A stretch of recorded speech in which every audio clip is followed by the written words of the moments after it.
Сайн байцгаана үзэгчдээ weekly база 7 хоног бүр та бүхэнд хүрдэг. Дэвтрүүлэг маань шинэхэн дугаар эхэлж байна. Тэгээ бүгдээр нь өдрийн мэнд хүргэе.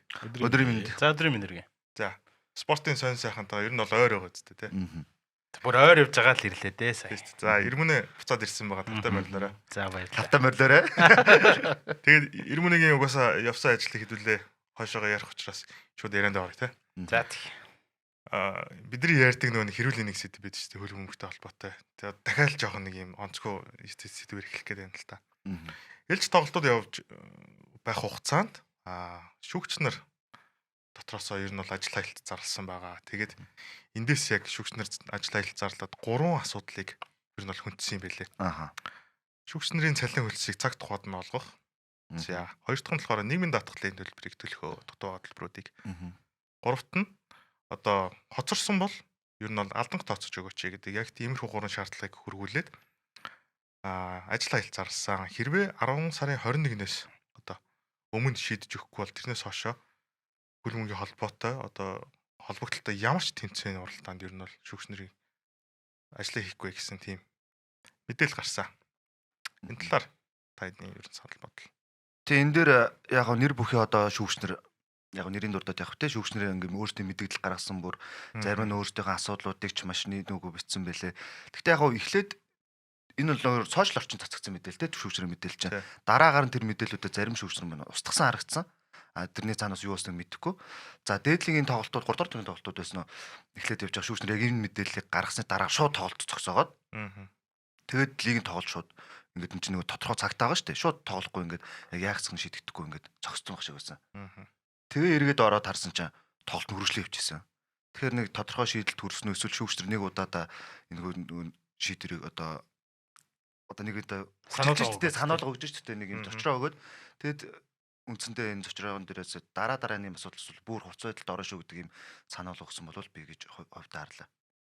Тэгээ ер нь одоо хүртэл нөгөө нэг шагналын сангийнхаа 50% өгөөгүй байгаа тэргээл тоглогчдоос нь ингэ сонсож байхад бол шагналын сангийнхаа 50% өгөөгүй байна. За тэгээд тэр нь одоо нэг тоглогчд оногдох мөнгө нэг 5-8 сая төгрөгийн хооронд энэ төр гээд тоглогчд ер нь бас ярьж илээ. Тэгэхээр одоо хүртэл энэ нөгөө нэг санхүү мөнгөний асуудал шийдэгдэхгүй байгаад байна. Тэгээд одоо энэ холбоо маань ингээд үйл ажиллагаа одоо нэг сошиалын орчинд бол одоо бүр нэг доороос доошоо унлаа гэд шүүмжлээд ихсэн байлээ. Тэгээд бас нэг бидний нэг маргалдаг хар бараан сэдв гэж одоо бүр спортын манай Монголын спортын хар бараан сэдв болчиход шүү дээ энэ хөл бөмбөгч. Тэгэхээр одоо нэг тодорхой шийдэл түрээд энэ спортын холбоо маань үйл ажиллагаагаа жигдрүүлээ энэ лигийн гоё ингээд цаашаа явуулах хэрэгтэй байна да. Хар бараан ярэ сэдв гэхээр айгүй тийм эмзэглүү шүү дээ тийм. Дэлхийн номер 1 спорт хөл бөмбөг. Хүмүүс ягаад зүгээр уурлаад байна вэ гэхээр дэлхийн номер 1 спорт хамгийн олон үзэгчтэй. Одоо бид нар Европын авраг дэлхийн авраг гарч илээдэг те амар олоолаа үздэг те. Хаа сайгүй. Монголчууд ороогүй мөртлөө бид нар үзчихэдэг те. Тийм л спортын талаар яриад байгаа шүү дээ. Шүүгчрийн тавьсан шаардлагуудыг бол уншсан. Нилээн постууд байсан, бичлэгүүд ч гэсэн. Тийм, бичлэг ч гэсэн байсан. Тэндээс хүн ажиллаа хийсэн юм чи хөлсөө авах нь үнэн зөв. Энийг бол авъя гэдэг шаардлага бол окей зөв байна. За шүүгчнэр бол мэдээж хэрэг хөтөлбөрийн гэрээгээр явахгүй байгаа. Зүгээр ямар нэгэн хамтран ажиллах гэрээгээр явж байгаа. Хамтран ажиллах гэрээнүүдэд бол нөгөө хөлсөө өгөөг бол алдан гэдэг ойлголт байдаг. Өдрийн хамгийн дээд нь 0.5 хүртэл өдөр болгоно алдан тооцдог. Тэгэхээр хоёр дахь шаардлага ч гэсэн зөв бол тараад байна. Гурав дахь нь нийгмийн даатгалын өр одоо ингээ хоримтлогцсон өр. За аж ахуйн нэгжүүд бол зөндөө манагч гэсэн өртөө гэдэг. Аж ахуйн нэгжүүдэд үүсдэг нийгмийн даатгалын өр байгаа. Энэ яг эргээгээд тухайн ажилтан ямар нэгэн нийгмийн даатгалын үйлчлэгээ авах ч юм уу энэ дэр нь үзүүлэхгүй байгаад байгаа нэг юм ойлголтод яваад байгаа байхгүй. Тэгээ тэрийгэ төлөөч гэдэг ийм гурван шаардлага. Би бол шаардлагын хувьд бол үнэн зөв бодиттой шаардлагууд гэж харж байгаа. Тэр өдөр цалин хөлсөө нөгөөг нь үнэн бол тийм. Адаглал зээл авч чадахгүй шүү дээ. Ер нь бол. Хөөе тэгээд одоо зүгээр том зургаар нь харах юм бол тоглогч нар нь асуудалтай байна гэж зарлж байна. Багийн эддүүд нь зарлж байна. Тэ дотроос одоо ингээд шүүгч нар нь зарлж байна. Фэнүүд нь тайлбарлагч наргүй ер нь бүх талаас л одоо энэ спорт чи энэ холбоо чи асуудалтай байна гэд хилээд хахад л тэ дуурайд хахад л тэг хിവэр үргэлжилж чинь гэдэг чи энэ ер нь урт хугацааны юм болж магадaltaй байна тэ. Миний бодлоо. Урт хугацаа гэж ярил угаасаа энэ урт хугацаа нь бол айл энэ чинь 10 оноос хойшоогоо л яригдж байгаа сэдв шүү дээ. Яг үндэ бол бүр дотор тэр том зургаар нь харах юм бол тэ. Тэрнээс хойш маш олон лигийн тоглолтууд, маш олон одоо олон улсын тэмцээнүүд, ямар олон одоо эрэгтэй эмэгтэй жишээ багуудын тоглолтууд алдсан. Тэгээ дээрээс нь за бүр том зургаас нь жишээ баг өсвөр ингээд харахад бол бүх зүйл дээр л дандаа л диаграмын доошоо л тахад байгаа шүү дээ. Одоо хөл бөмбөгийн спортыг хөгжүүлэх гээд ажиллаж байгаа гэж хараад байна. Гэхдээ яг энэ нь хөрсөн дээр буухгүй байна. За удирдлагатай байд юм уу юунд байд бол мэдэхгүй. Сошиал орчин дээр бол ерөнхийдөө бол бүр амар их эсрэг үзэлтэд тулж байгаа шүү дээ. За нэлээ олон нэр бүхий сэтгүүлч нар ч гэсэн энэ дээр эсрэг байр суурьтай ажиллаж байгаа тийм. Гэхдээ бид нар бол нэг л юмыг хүсээд байгаа шүү дээ. Одоо манай хамт олонны зүгээс ч юм уу бид дөрөв сууж байгаа. Энэ хөл бөмбөгийн спорт бол хөгжөөч тийм. Үзэгчтэй болооч л гэдэг юм яриад байгаа. Дээр яг нөгөө хөл бөмбөгийн талаар ярьсан тийм. Ирмэнийг асуухт нь хөл бөмбөгөөгээд хийсэн тийм. Хүмүүс бол бичсэн байлээ комментээр.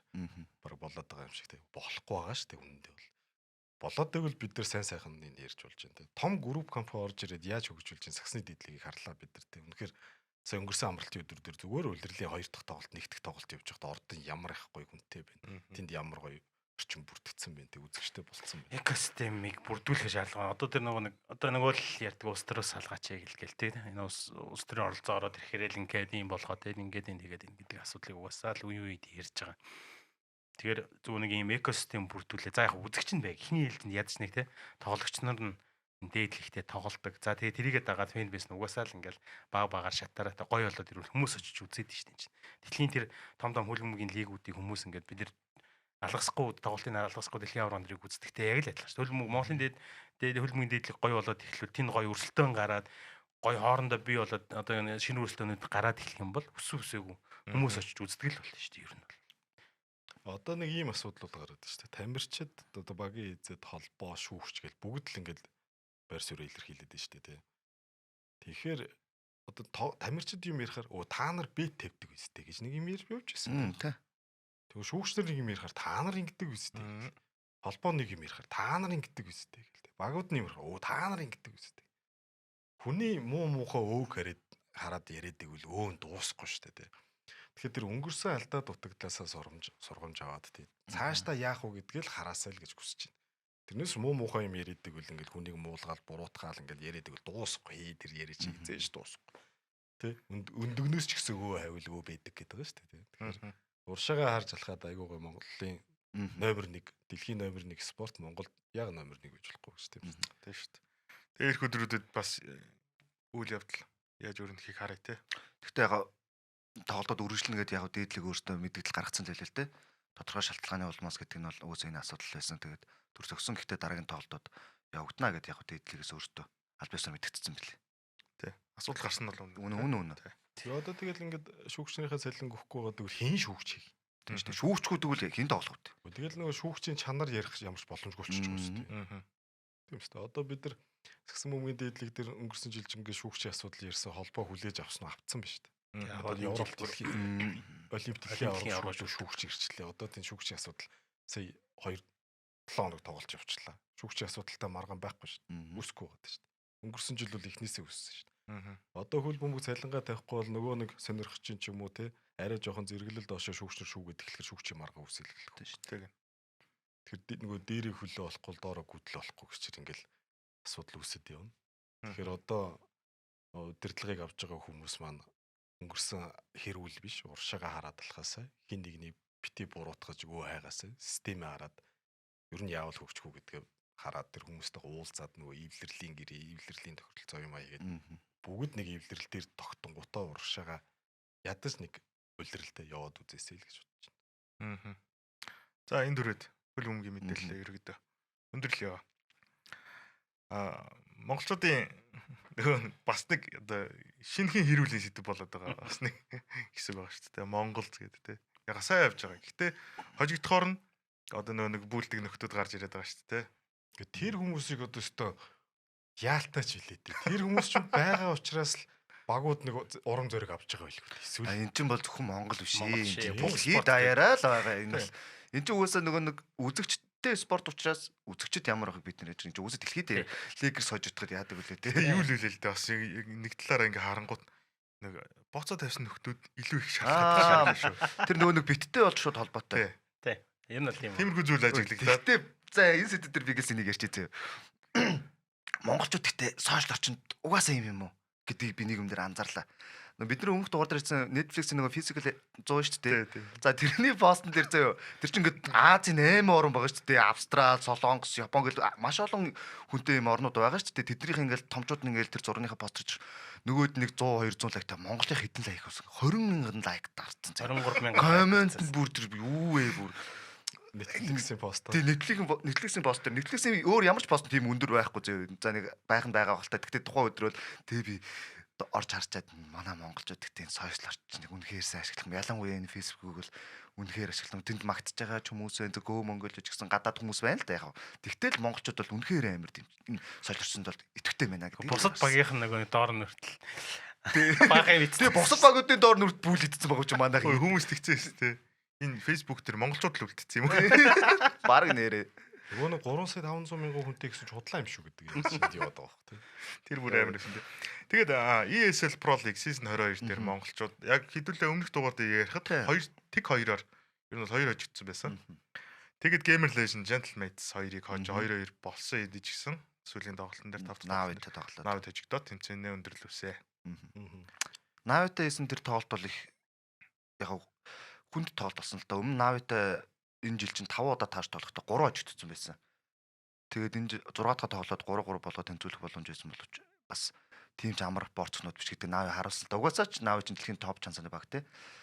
Манайх чинь эхний мап дээр хожигдчихэд 2 дахь мап дээр илүү явсан шүү дээ. Тий, илүү явсан. Илүү явсан. Тэгээд сүүлдээ илүү явж байгаа алдаад Тий. бүр байруулад тэгээд яалтчгүй тэгээд хэд хэдэн алдаанаас бол хожигдсон да. Одоо Монголд юу явах вэ та?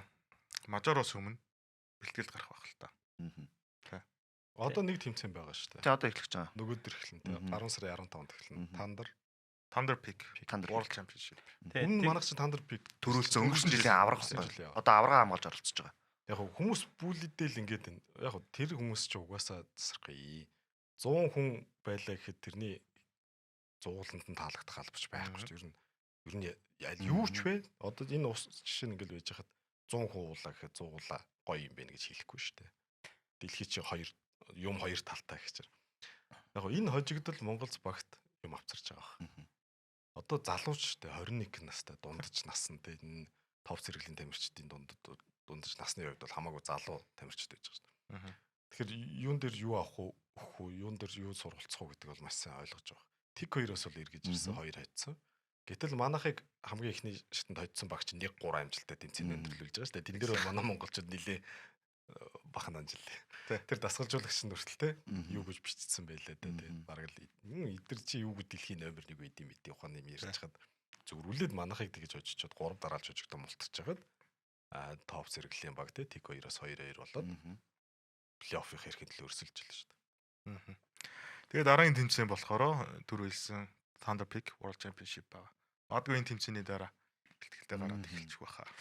Ер нь бол ингэсэн байсан. Одоо ч нөө Европт явж байгаа. Тэгээд Монголд ирэхгүйгээр Европтой байж агаад бэлтгэлээ хийгээд тэмцээнд аваад ингээд. Тийм шүү дээ. Цагийн зөрүүний хувьд ч гэсэн. Тэгэхээр ер нь бол бэлтгэлдээ нэлээд анхаарж агаад мач орд орох. Ер нь Монголд ирэхгүй бэлээхгүй. Тэгсэн чинь тэр нэг айгүй хөр бичлэг явуулсан харсан тийм ээ.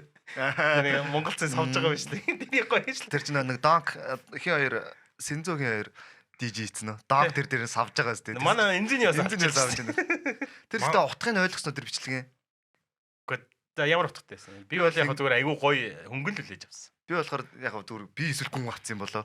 Монголц ингээл одоо дэлхийн топ 1 болол савж байгаа штэ. Билет читрээ хин хоёр чинь 912 чинь завгүй хэлээд водка уугаал те. Ингээд суугаал тэнгууд эмзинөөч тэнд цаавал те. Тэнгууд тэнд нь тисэж гарч иж байгаа Donk. Тэнгууд нэг хин юуны фаталитиг нөгөө хин бэлээ хамгаалагч хийсэн те. Тэгжсэн чи яг ингээд тэд нар ингээд бааранд яг ингээд алж исэн чинь Donk орж ирээд тэр бүх юм нураагаад савж байгаа гэсэн тийм л утгатайгаар би ойлгосон зүгээр. Чи ямар гүн хүн. Харин би жоохон хүн ойлгочжээ. Гэтэ тэр бичлэг айгүй хөнгөн хүлээж авсан. марцсан байсан тийм. Тийм марцсан. Манай эмзэн нэг бүжиг яасан ч хөрхий. Тэр 21 хүрээг болохоор уухгүй гэдэг бүжиглээ ингээд засаад байгаа. Тэр чи чоко савлт гэдэг дор нэгтсэн шүү дээ. На сансар савлт гэдэг. А тий сансар савлтч илүү тий. За сая мажор ярьсан те 11 сард болох мажор ярьсан. Тэгвэл Монголоос оролцох 2 дахь баг тодорхойлсон юм.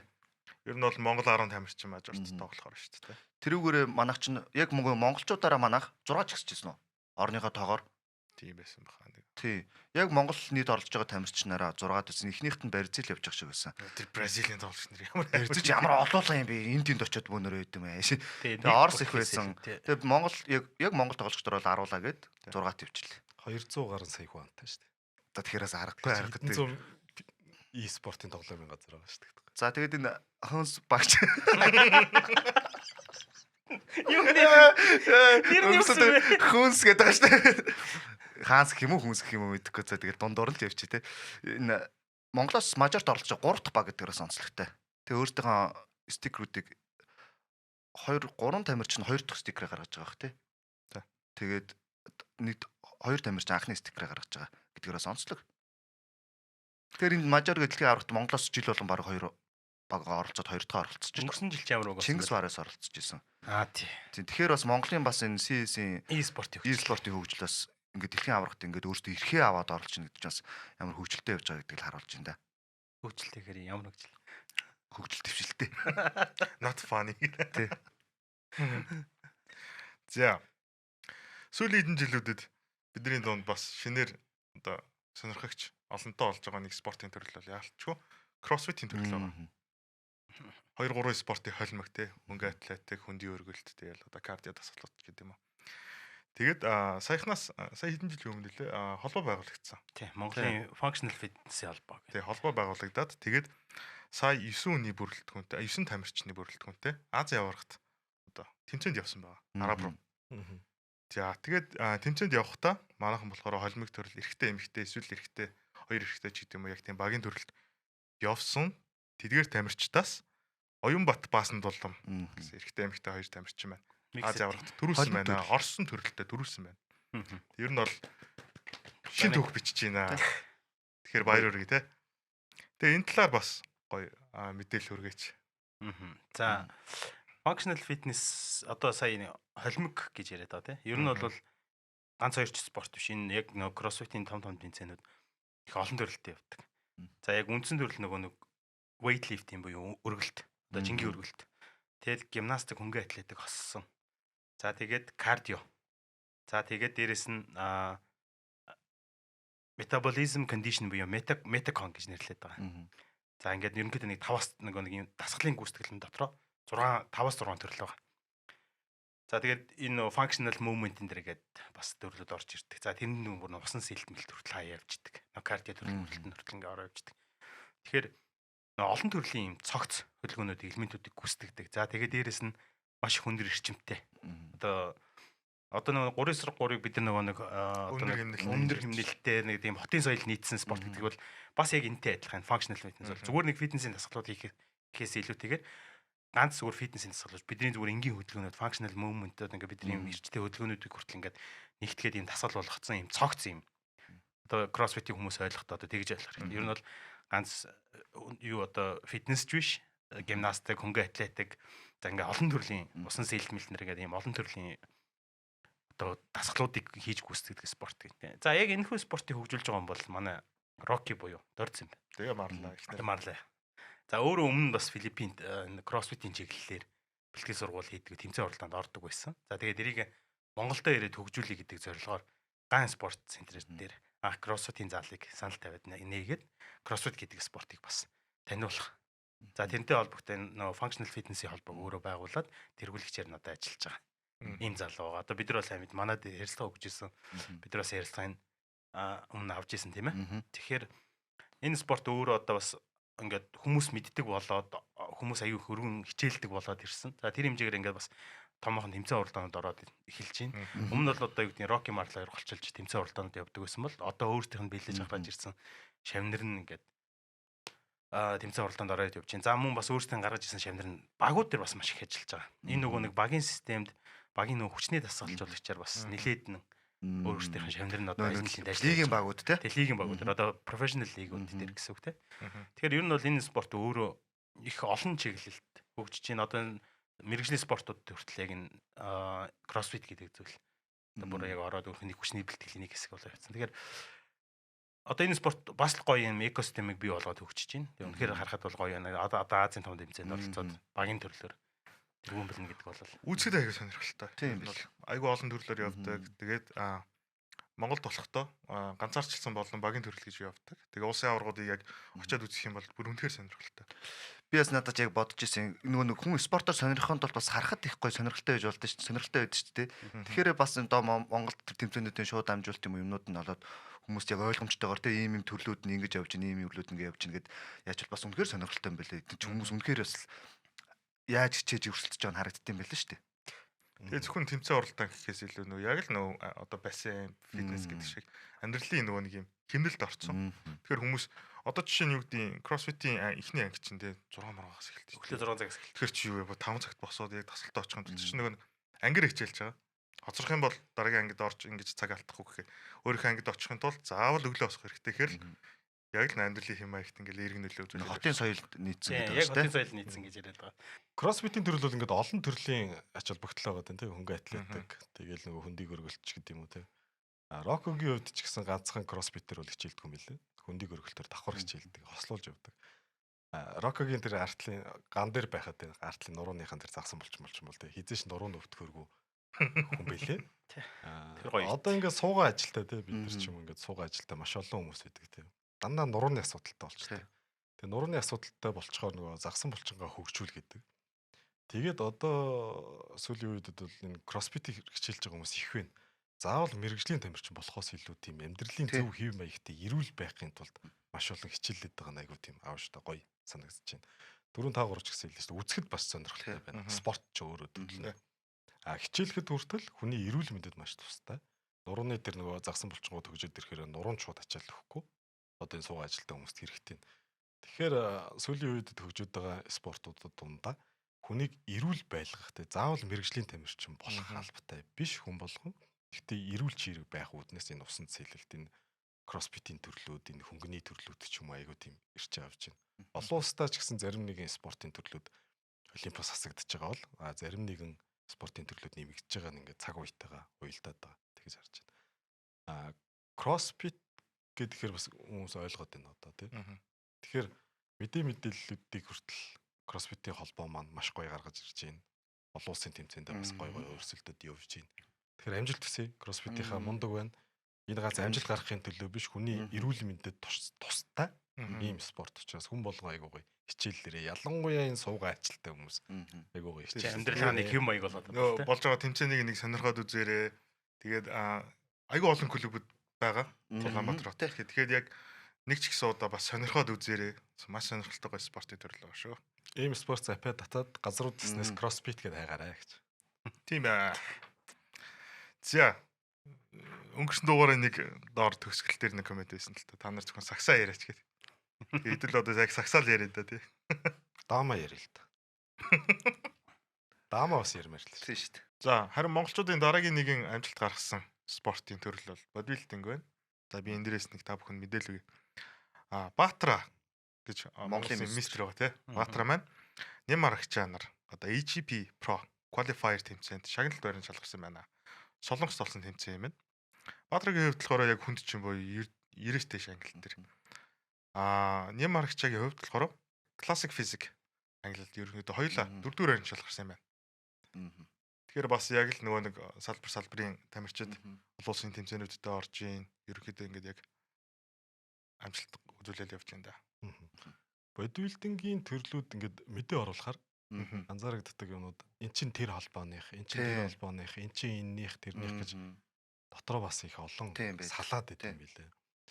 Манай ер нь энэ манай подкастын зорилго чинь манай монголчууд олон улсын ямар тэмцээнд ороод ямар үр дүн ач холбогдолтой амжилтаа яваад байна гэдгийг бид нар хүрэх гэж байгаа айгуу гол зүйл нь тэр байгаа. Мөн дотоодод болж байгаа энэ лигүүчүүд юм уу тэмцээн оролдог ганц лиг биш шүү дээ улсын аваргууд тий. Энэ мэдээллийг л өгөх гээд бид нар 7 хоног болго ингээд баазаж мэдээлүүд өгöd байгаа шүү.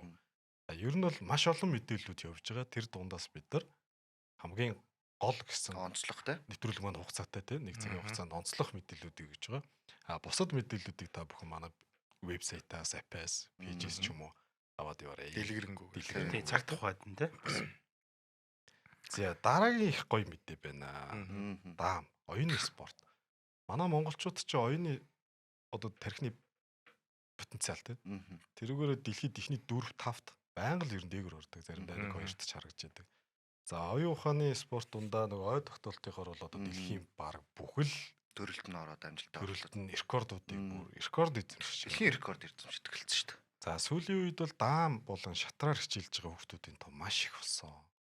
За жилд 50 гаруй тэмцээн болж байна. 7 хоног болгон тэмцээнүүд болж байна. Хүүхдүүд бол маш их хичээлж байна.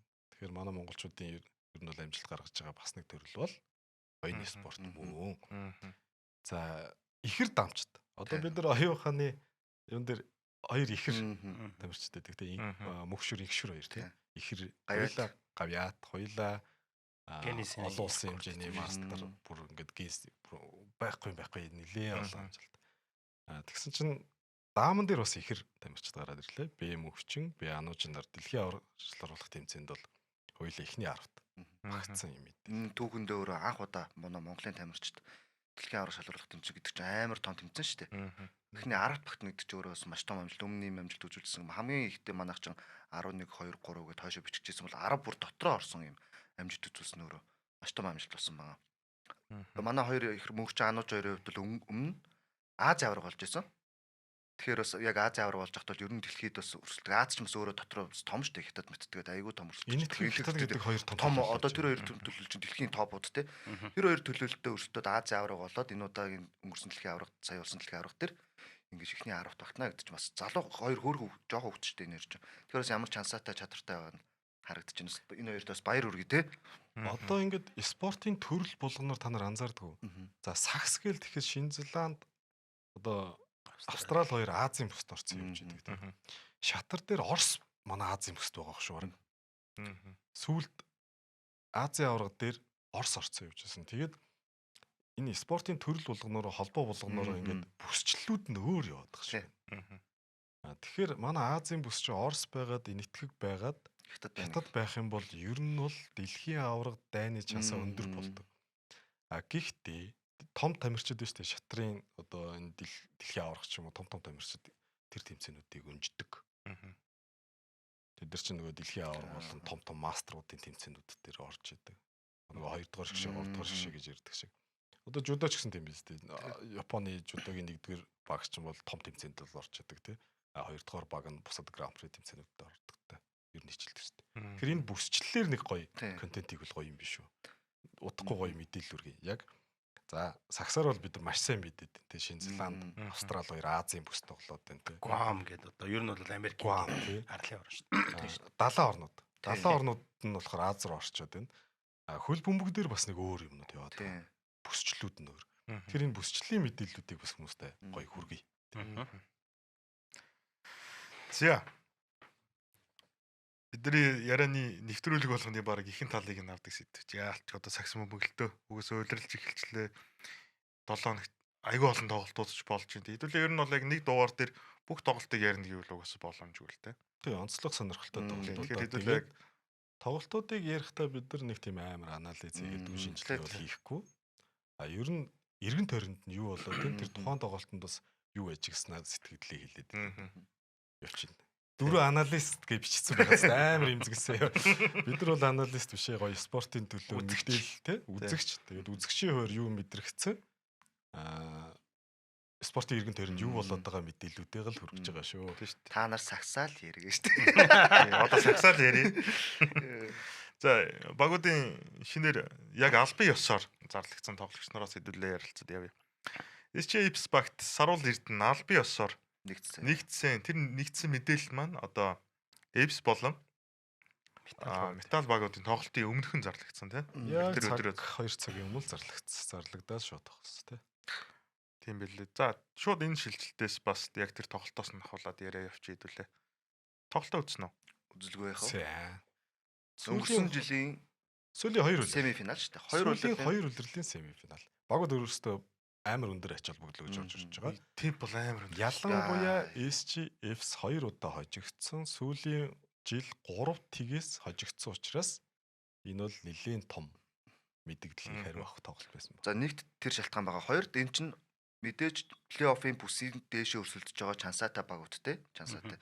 Тэг хоорондын хожигдол маш чухал учраас энэ тоглолтын дээр үз айл багууд ямар ачаалал өгсөн бэ гэдэг нь бүр тэр тоглолтын эхний баг амар тоглооноос шууд мэдрэгдэж эхэлсэн шүү дээ. Тоглолт руу орохоос өмнө би Саруул Эрдэнэ солилцоон дээр солилцоо гэж ярих нь зөв бах одоо л. SJF-ийн бол мэдэгдэл хийсэн. Ер нь бол Саруул Эрдэнэ металтай гэрээтэй байсан. Хүлээн зөвшөөрөөд одоо бид нар тоглох солилцооны шугамар авчиж байгаа. Энэ дэр юу ажиглагдсан бэ гэхээр за бурууга хүлээн зөвшөөрөөд металтай гэрээтэй байсныг хүлээн зөвшөөрж байгаа нь айгүй зөв гоё мэдрэгдсэн. Гэхдээ өнгөрсөн 7 сард 8 сард тэ SJF анх мэдэгдэл хийхдээ тэр бол их онцгүй санагдлаа. Одоо бол нуулгүй хэлэхэд. Зүгээр санамж бичиг байсан, тохиролцоогүй байсан, гэрээгүй гэдэг мэдэгдлийг хийгээд SJF чинь ядахны сошиал дээр амар өндөр хандлттай багуудын нэг шүү дээ. Маш олон дага шүү дээ. Тэр үед бол метал руу бөөнөрөө дайрч байсан. Тэ. Зүгээр гэрээтэй ахтан та нараа авцсан юм уу инэ тэрэ гэл. Тэр үед ч гэсэн бид нар ингээд тайлбарлаа зөндөө ярьсан те. Гэрээ нь бол ингээд дуусч хахад хүн амьдрах хэвээр хөдөлмөрийн гэрээ те. Дуусах хугацаанаас дараагийнхаа гэрээнүүдийг хийгээ явах нь үнэ зөвөө. Тухайн сагсан бөмбөгийн группүүд дээр бараг Саруулын гэрээг тавьсан байсан шүү дээ. Энэ гэрээ байна гэд. Группүүд гэрээнд явж байсан. Бид нар ч гэсэн те гэрээтэй юм шүү гэдэг ойлголтуудыг ярьсан. Тэгэхээр юу хэлэх гээд байна нөхөр нөхдөө энэ сошиал ч өөр амар тийм том болчихжээ. Одоо хүнийг буруутгахад их хамархан болчихжээ. Энд чинь улс төр хийгээд байна шүү дээ. Улс төр амар хийж байгаа шүү дээ. Хар шар бор PR юу гэдэг бүр өнгөөр нэрлэлсэн PR-ууд. Тэгэхээр ядаж энэ спорт өөрөө энэ худал мэдээллүүдийг бити ингэж фэнүүдтэй өгч талцуулаач. Сая бол буруугаа хүлээдэг нь бол гоё байна. Гэтэ өмнөх тэр үйлдэл чинь бол үнэхээр уламжлалтай. Одоо ингээд цаг хугацааны ихээр харж штэ тий бид нар үнэхээр тэр багуудын хийсэн гэрээ хэлцлүүдийг харж чадаагүй мэдэхгүй юм чинь. Цаг ирэхийн иргэд энэ лигийн үлрэл эхлэхэд харлаа штэ. Гэрээтэй байсныг хүлээн зөвшөөрч тохиролцоо солилцоогоор авч хүлээн зөвшөөрч. Тэгвэл тухайн үед хэний зүв байсан? Металлын зүв байсан байж тарах гэдэг штэ. Гэтэ фэнүүд юу гэж дайрсан? Одоо бид нар бүгд л мэдчихэж байгаа штэ. Металл асуудал дээр металл асуудал дээр яагаад металл гэдэг дандаа ингэдэг юм. Яагаад дандаа ингэдэг юм. Тэр чин зүгээр гэрээ биш байсан. Тэгэхээр найзуудаа одоо тэгээд юунд итгэхгүй гэдгээ. Тийм мэдээлэл цензуртай андаа тий. Хичнээн багийнхаа фэнч гэсэн үнэн үү зөв үү гэдгээ бас уншаад ойлгоод ингээд юу болоод байна гэдгээ дүгнэлт хийгээрэй. Энэ ганц спорт дээр биш. Энэ улс төрийн муухай PR дээр ч гэсэн тий. Зүгээр гарчиг хараад орилдог. Би нэрийн гарчиг хараад гэдэг тэр нэг тоо хараад бүр амар гайхсан шүү дээ. Юун дээр сайтынхаа админ гэсэн дээр нэг мэдээ 500 эдэн мянган хүн рич хийцэн байгаа. 500 гаруй мянган хүн рич хийцэн байгаа. Мэдээ рүү нь ороод уншиж үзсэн хүн нэг 10 орчим мянга ч хүрлээ. Нэг юу байсан шүү дээ Сомот холбоод. Тэгээд гарчигн дээр бол бид нар нөгөө босод сайт маачч юм мэдгүй ингээд сонирхолтой татхус гарчиг нэх өгдөггүй. Яг л мэдээтэй холбогдолтой гарчиг өгдөг. Уншаад үзэхээр тэр чинь агуулгаараа ингээд тодорхойлдог тий. Тэс гарчиг хараад пүүст амар их комментүүд заяа. Тэгээд тэр чинь уг нь тэр бичсэн коммент юм уу реакшныг харахаар тэр уншсан хүмүүсийн их яваад байгаа байхгүй. Тэгсэн ирнэ зүгээр л гарчиг хараад бичдэг. Тэгэхээр бид нар одоо энэ хүмүүс маань тий уншаад ойлгоод дүгнэлт хиймээр байна. Саруулын жишээн дээр. Өнгөрсөн дугаар дээр өсгөө хэлжсэн шүү дээ. Тоглолт руу эргээ ороход хүлгүүд металлын нээлтийн тоглолтыг хараад финал үргэлжилж гэнэ гэж бодсон гэдэг шиг энэ Apes металлын тоглолтыг үзсэн чи бүр юу тэрнээс амар өндөр темптэй хэлсэн шүү дээ. 4-3 үргэлжлээд одоо 4-4 болчихлоо. Йоо. Бүр ингээд үдчих яхтаа бүр ингээд байнга одоо яах вэ гэсэн нэг тийм. Гэтэ яг тэр тоглолтын дээрээс надад маш гоё яригдсан л маргад. За би нөгөө талд нийлээд надад дөлгөн. Тэр хоёрын дүвэл ерөөсөө Rookie тоглогчдын дүвэл гэд бод. Үй, энийг жил ийм тохиолдол юм уу? Rookie of the Year-ын MVP байдаг. Монголд уу? Тэ. Ийм бид бол байгаа л да. Монголд яг зүгээр 90 он драфтд болж исэн үе байгаа байхгүй юу? Драфтд болж исэн. Тэгээд аль биесээр Rookie гэж явж исэн тий. Тэгээд хэсэг завсарлаад энэ манай Монголын дээдлэгийн драфт үргэлжилж байгаа нь одоо 2 дахь жилдээ шүү дээ. Тэгэхээр баггүй хаа. Одоо Magic Johnson биш тийм би. Одоо энэ жил юу бол Rookie авсан жилд MVP авбал басан тэгэхээр сонирхолтой. Тэгснэ шигшээдээ дуудагдаад. Тэгээ энэ хоёрын дүвэл өөрөө ингээд тэр аавар тоглолтын одоо хэмнэл үг энэ хоёр аль нь бага өдөрдөж явсан. Дөлгөөн талбай дээр гарахтаа марга талбай дээр.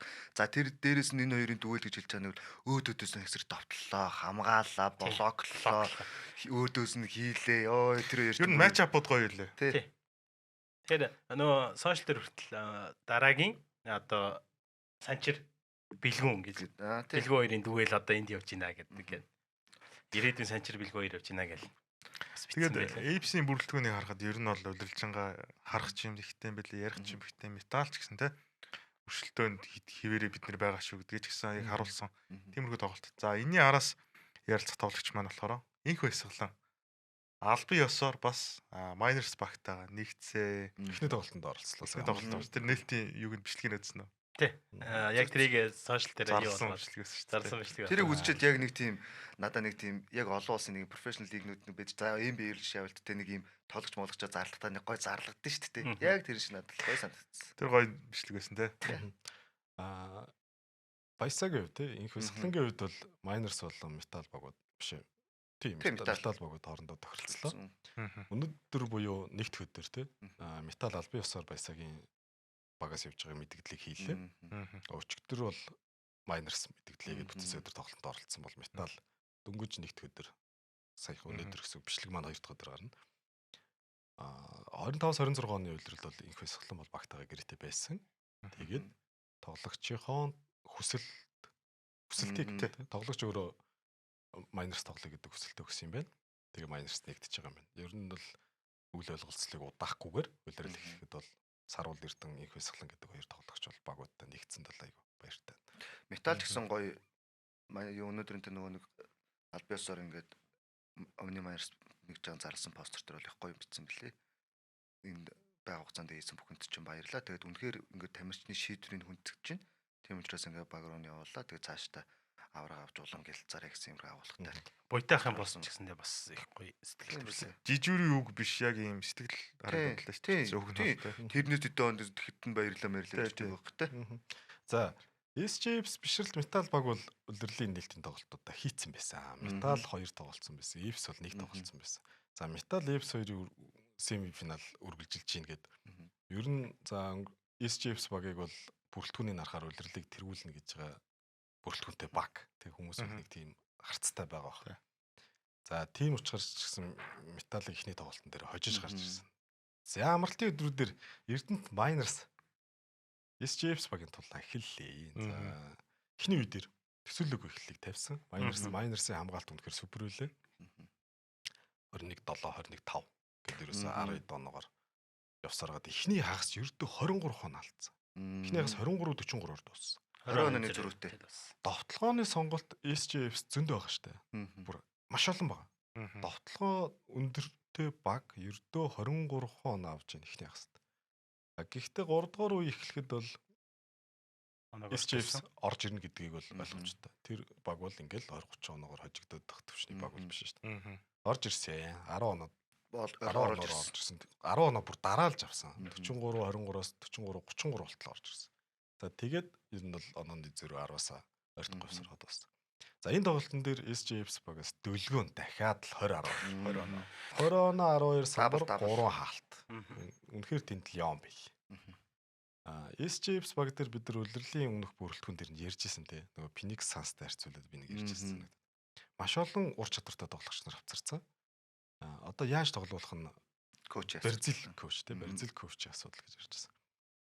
Одоо улирлын уртад л өөрчлөгдөх байх. Тэгээ харахаар бол яг нөгөө довтлооны сонголтууд олон байгаа. Саруул Эрдэнэийг тухтаа шийдвэрлэхгүй байна. Саруул Эрдэнэ 12 доноо дундчилж байсан хөлгүүдийн тэр зузаан бүрэлдэхүүн дээр довтлооны сонголт бол нэлийн олон довтлогоо хийдэг байсан. Өчигдрийн тоглолтын дээр Саруул Эрдэнэ 4-р үедэр хамгийн анхныхаа оноог авч харагдаж байгаа. Шийдэлж 3 оноогаар. Тий. Тухтаа шийдвэрлэхгүй байна. Яаж сулрах юм? Сулруулахгүй байгаа ч юм шиг харагдаад байгаа. Гэхдээ нэг шийддэггүй шүү дээ. Саруул Эрдэнэ баг 4-5 шийдчихэж байгаа юм. Гэхдээ яг тухтаа шийдсэн шийдэлт нь бол нэг 2 байсан уу. Тэр оруулсан шийдэлт бол баг шууд хамгаалагч үүдээс шийдсэн шийдэлт. Дахиад нэг гоё юм нь болохоор Боллор Эрдэнэ га эрд баярлалаа. Наад дүгэл бол үнэхээр гоё лээ. Тийм ачаа баг. Тэгвэл Одоо нэг сая чинь уг нь бол Ган Эрдэнэ Болор Эрдэнэ чи улирлын өмнө нэг багт тоглохоор байсан. Тэгээд Ган Эрдэнэний хувьд Болор Эрдэнэтэйгээ хамт тоглохгүй гэдэг шийдрийг өөрөө гаргаад эвс рүү явсан ингээд баяр цагт тасгалжуулагч нэг Тий. ярьсан байсан шүү дээ. Чи хоёр багийн хоёр яг ижлэхэн байралд авцаад байна л да. Тий. Ижлэхэн байрлалаасаа илүүтэй би ингэ сонсъё. Га Эрдэнэний хувьд дүүгээ их хамгаалдаг, яг сайх. Дүүгээл Тий. ингээл одоо юу гэдэг нь гаргаж ирэх гээл ингээл явж байгаа залуу байхгүй. Тэгэхээр за нэг багт бай тий. Магадгүй хин гараанд гарах уу гэл үйл ойлголцол гарах учраас одоо л Болор Эрдэнэ бол ямар төвшөнд тоглож байлаа. Хуучин яг тэр хоёр майнер цуг байсан л да. Тэр үед ихтэй Болор Эрдэнэ дөнгөж гарч ирж байсан залуу учраас сэлгийнээс нь болоод байсан. Одоо л хэцүү шүү дээ. Тий шүү дээ. Тэгээ дээрэс нь Өлзий Орших Ган Эрдэнэ хоёрын урд чумын хослол бас болох юм байна. Ер нь бол ямар гоё хурдан тоглоож гоё дэмчгийн бөмбөгөө айлнж залаад ороод ирчихин. За тэгээ шийдвэл тэрээр айлнж бас шийдэлж болох. Надад өөрөх юм нэг л байна. Одоо Эвс дээр тий Эвс майнерс 2 тоглосон тоглолтоос ингэж харагдлаа. За Баясаг бид нар бол самбар дээр их тоглож байгааг харсан 4 номер дээр. Өнгөрсөн 3 үйлрэлт металлын бүрэлдэхүүнд. Сая майнерс Эвс багийн тоглолтын дээр Баясаг бүр 3 дээр тоглож байна. Тий. За Баясаг чи метр 96 долоотой өндөр. Урд 3 номер дээр Сиф дээр тоглож байна. Хажуудалд нь Секон. Энэтхэг. За бараг метр 98, 2 метр шахуу гэлч арайч хөрөхгүй баг. Гарын аалд урттай. За тэр хоёр дээр тоглож байна. Тэгээ урт нь Болор Эрдэнэ баг. Яг л миний нөгөө нэг өмнөх дугаар дээр ярьсан шүү дээ. Ийм баланс нь тэнцвэртэй болцсон майнерс эвгүй. Тэгээ сэлгэнээс нь бөөн туршлагууд гараад ирнэ тий. За Секоны хувьд бол ямар сайн шитгэж вэ, ямар сайн бас найруулагч вэ гэдгийг харууллаа. За Баясагийн хувьд гол зөөрүүн дээр би нөгөө Эвс хэлэх гээд байна. Эвс ур шугамын 3-аас Саруул Эрдэнэ 3 номер дээр Гана Үлзийгээ гарыг гэж бодъё тий. Гурлаа намдж байна. Цуг гарахаар. Нөгөө талд нь Болор Эрдэнэийг өстөө. Болор Эрдэнэ чинь нөгөө Гана Үлзий энтертэй л ойролцоо шүү дээ. Тэр нь бол 2 3 номер дээр тоглож 2 хүн бойлоо метр 96 Баясаа Секон гэдэг. Тэгэхээр самбарын тулаан дээрээс эсэпүүд ур шугамын тоглогч нар Хашаад өгдөг. Төвөл хашаад өгвөл самбар аваа явчихдаг тий. Тэгэхээр төвийн байрал дээр нурууны хувьд бол SGF арай намдаад байна. Бусдаараа бол Га Эрдэнэ гоё холбож байна. Тоглолтод гэхдээ яг сая майнерстай тоглодог тоглолтын дээр Үлзий Орших 4 оноо Гана 6 оноо ч юм уу тий. Оноо авалтын хувьд ч юм уу яг тоглолт нь болоогүй байх. Энэ хоёрын өрсөлдөөнийг дахиад харуулах байхгүй. Хүмүүс төсөөлөөгүй үр дүн гард тусал да 87 65. Хүмүүс бол тэгж бодог байх тий. Эвсийг тэгж амар 20 оноогоор хожигдмэж гэж бодог байх. Эвстийн хожигдол маш хэрэгтэй хожигдол баг. Хүмүүсийн хүлээлтийг амар өндөр байгаа. 20 оноогоор хожигчлоо. Түр улирлыг тэргүүлнэ гэж хэлсэн финалд гарна гэсэн амбицтай баг штэ. Тэгэхээр хэрэгтэй ажил баг. Эсвэргээрээ Эрдэнэт майнерсог бол мэдэгдэл хийжлээ. 23 онд 12 тэг амжилттай гарч ирж байсан баг тий. Аимшигтай хүчтэй бүрэлдэхүүнтэй. Одоо бол мэдэгдэл хийжлээ. За тэр төвийн тоглогч чаад маад бол үнэхээр том юм. Тэгээ Пэни яг нөгөө нэг үндсэн байрал дээр явчаад тоглолцсон чи ямар гоё юм бэ? Хоёр найруулагчтай баг гоё юм бэ тий. Тий. Сая ер нь хүмүүс ч эхэлдэг. Сая ч гэсэн хэдүүл хэллээ шүү дээ. Эгэлжсэн шүү дээ. Эпсиг бол айгүй дип бүрэлдэхүүнтэй байна гэсэн. Майнерс бол бүр дутхааргүй баг илүүч гарахад тиймэрхүү бүрэлдэхүүнтэй гэж харууллаа. Тэгээд хэдүүлээ майнерс сектор орхиотгоо. Би эпс дээр нэг асуух зүгээр нэг асуулт байна л та. Надад нэг анзаарчихсан юм. Өргөн бүрэлдэхүүнтэй байна. Дип бүрэлдэхүүнтэй байна. Шинээр авчирсан тоглогч нар айгүй их байна. Тэрэн дундаас надад Чингүн харагдсан. Чингүн бол өнгөрсөн үйлрэлд ер нь бол лигт яг тэр дундын зан шидэл дээр одоо гарцсан хүн шүү. Хасл. Дээрээс нь самбраас мөнгө авах. Яг гоё самбарын тоглогч. Эхний тоглолтын дээр гараагүй. Хэдхэн секунд байсан үү тийм. Хэдхэн секунд. Чингүний талаар зүгээр асуулт байна. Дагвар гуруулаа хариулаарай. Энэ багт Чингүний орон зай байна уу? Ер нь авах хэрэг байсан уу? За ийм л процессын үед ийм л асуудал байгаа. Та нар Барангвай Женебра гэдэг баг санчрыг өгчээснэг санаж байна 16-нд. Би бол тухайн үед ингэж сонсч байсан. Санчрыг дууцсан дасгалжуулагч нь лиг эхлэхээс өмнө солигдсон. Тэгээд ростертоо оруулсан байж байгаа шинэ дасгалжуулагч ирээсэн систем гэж. Би Эвстер бол ингэж бодож байна. Чингүний хизээ авсан 4 сард авсан. Шинэ дасгалжуулагч хизээ ирсэн. 8 сард ирж байгаа. Тэгэхээр юу хэлэх гээд нөхөр дасгалжуулагч өөрийнхөө системд тохирсон тоглогч нараа авах хэрэгтэй байхгүй дараалал явд. За би ийм системтэй надад энэ хэрэгтэй ингэн байгаа хүмүүс дээр хөгжүүлдэг дасгалжуулагч байна. Эсвэл өөрсөө бүрдүүлдэг дасгалжуулагч нь янз бүр шүү дээ. Тэгэхээр шин дасгалжуулагч ирээд Чингүнийг ашиглахгүй гэж харж иж магадгүй юм байна гэж би төсөөллөө. Эхний хоёр тоглолтод тоглоусангүй шүү дээ. Уг нь бол Завхан Бродерсын гарааны 4 нэмэр байсан. Нөгөө талдаа багийн бүрэлдэхүүн өөр 12 тоглогч хүчтэй тоглогч нар байна. Нэмээд энэтхэг импорттой 2 импорттойгоо. За импорт тоглогчид мэдээж хэрэг Монгол тоглогч нараас өндөр цалин мөнгө өгж байгаа учраас эдрийг багууд бол нэг 25-аас дээш минут ч юм ашиглах зорилготой. Тэрнээс биш нэг 5-10 минут тоглох гэж өндөр зар төлөхгүй шүү дээ. Сагсан бөмбөгч нь нэг хүн нэг байрал дээр 40 минут гэвэл 200 минут байгаа. За 3 импортыг бодоод үзье. Нэг нь 30. Үнэхээр сайн импорт нь 30, нөгөө 2 нь 25 гэж бодоод 80 минут.